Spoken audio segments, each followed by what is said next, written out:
Evaluate integration cos 2x minus cos 2 alpha divide cos x minus cos alpha whole of dx।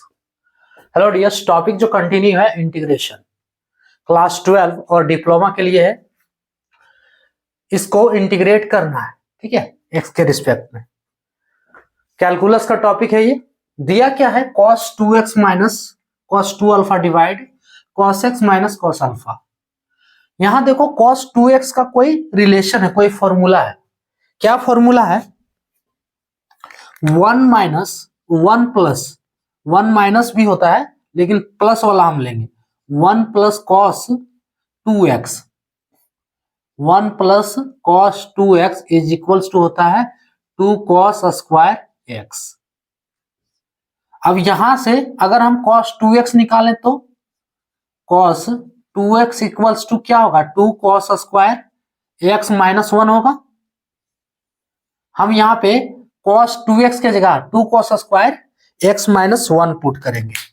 So is equals to integration 2 cos square x minus 1 minus, अब देखो cos 2 alpha है तो यहाँ x था, यहाँ x है, यहाँ alpha है। फॉर्मूला यही रहेगा, x के जगह पे अल्फा हो जाएगा। सो 2 कॉस स्क्वायर अल्फा माइनस 1। नीचे वाला कुछ नहीं करना है, cos x minus cos alpha dx।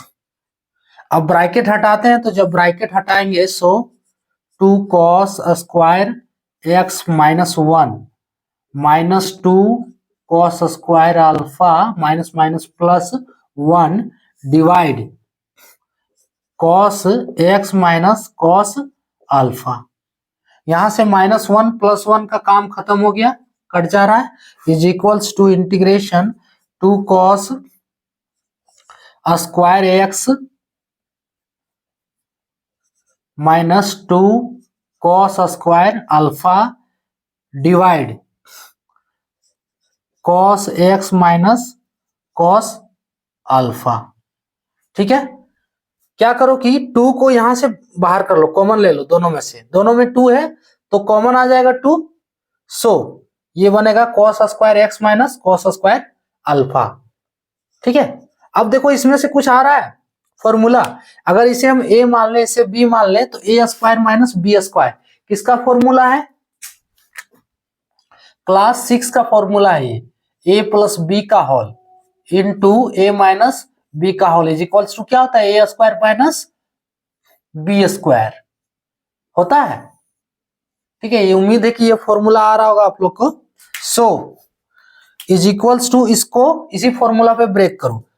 2 को हम क्या करते हैं, अभी बाहर कर लेते हैं इंटीग्रेशन के। a प्लस बी का होल तो cos ax plus cos alpha का होल होगा, ये है ना, into cos ax minus cos alpha का whole divide cos ax minus cos alpha dx।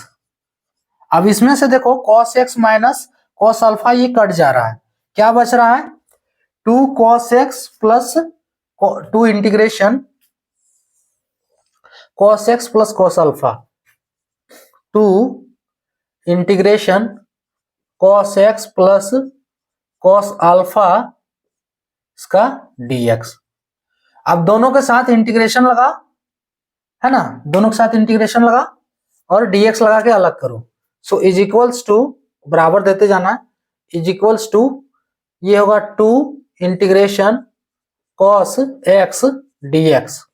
दोनों के साथ अलग अलग करके dx लगाएंगे, plus 2 integration cos alpha dx। अब देखो यहां ध्यान देना है कि अल्फा को इंटीग्रेट नहीं कर देना है। ठीक है, फाइनली इसको कैसे लिखेंगे, ये रहेगा वही वाला 2। देखो ये स्टेप हम अपने से बढ़ाकर लिख रहे हैं, है ना, डाउट को क्लियर करने के लिए कि cos x dx ये सही है, प्लस इसको जो है इंटीग्रेशन से बाहर करना होगा, क्योंकि इसका इंटीग्रेशन नहीं करना है ना। यहाँ पे x का कोई टर्म ही नहीं है, cos अल्फा है। ठीक है, तो हमको x के रिस्पेक्ट में करना है।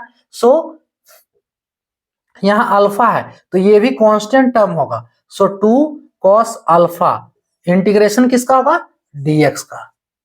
अब इंटीग्रेट करना है, ठीक है। So is equals to 2 integration cos x dx। इसका फॉर्मूला क्या होता है, cos x का इंटीग्रेशन होता है इंटीग्रेशन, चलो यहां लिख दे रहे हैं, cos x का इंटीग्रेशन होता है sin x। 2 यहां लिखने का जरूरत नहीं है, cos x dx is equals to होता है sin x प्लस c, जो कॉन्स्टेंट आएगा इंडेफिनिट इंटीग्रेशन के लिए। सो 2 cos x के जगह पे sin x प्लस, अब देखो 2 cos अल्फा ये रहेगा, dx का इंटीग्रेशन x होता है, ठीक है। dx का इंटीग्रेशन क्या होता है, x होता है। ये हम निकाल के बता चुके हैं, मेरा प्रीवियस वीडियो देखो, इसमें ये मिल जाएगा कि dx का इंटीग्रेशन x क्यों होता है, कैसे हो रहा है। सो इसका आंसर क्या हो गया, 2 sin x plus 2 cos alpha x plus c। अगर यहां से एक स्टेप और लिख दें तो अच्छा रहेगा सजा के, 2 sin x प्लस x को पहले कर दो 2 x cos alpha plus c, इसका आंसर। आप 2 को बाहर रख के भी लिखोगे कॉमन लेके तो उससे भी कोई दिक्कत नहीं, वो भी आपका आंसर सही होगा, है ना। इसका आंसर क्या होगा, 2 sin x plus 2x cos alpha plus c। Clear. इसमें ध्यान क्या देना है, प्रोसेस में सबसे पहले ये फॉर्मूला आना चाहिए, cos 2x इक्वल्स टू क्या होगा, तो 1 plus cos 2x equals to 2 cos square x। यहां से cos 2x का वैल्यू निकाल लिए और यहाँ पे पुट कर दिए 2 cos स्क्वायर x माइनस 1, ठीक है। उसके बाद ब्रैकेट को हटाने से -1 प्लस 1 कट जा रहा है, अब ये बन गया a square minus B square is equals to a plus B का whole into a minus B का होल। फॉर्मूला लगाने से पुट किए तो cos x minus cos alpha cut जा रहा है, ठीक है। जो बच रहा है उसका इंटीग्रेशन अलग किए। अब यहाँ ध्यान देना है कि cos अल्फा का इंटीग्रेशन नहीं करेंगे, ये कांस्टेंट टर्म है तो इसको भी इंटीग्रेशन से बाहर करना है, ठीक है। बाकी जो बचा है cos x का इंटीग्रेशन sin x होता है, फॉर्मूला लिखे, dx का इंटीग्रेशन x होता है, ये हो गया इसका आंसर। क्लियर। तो ये था टॉपिक।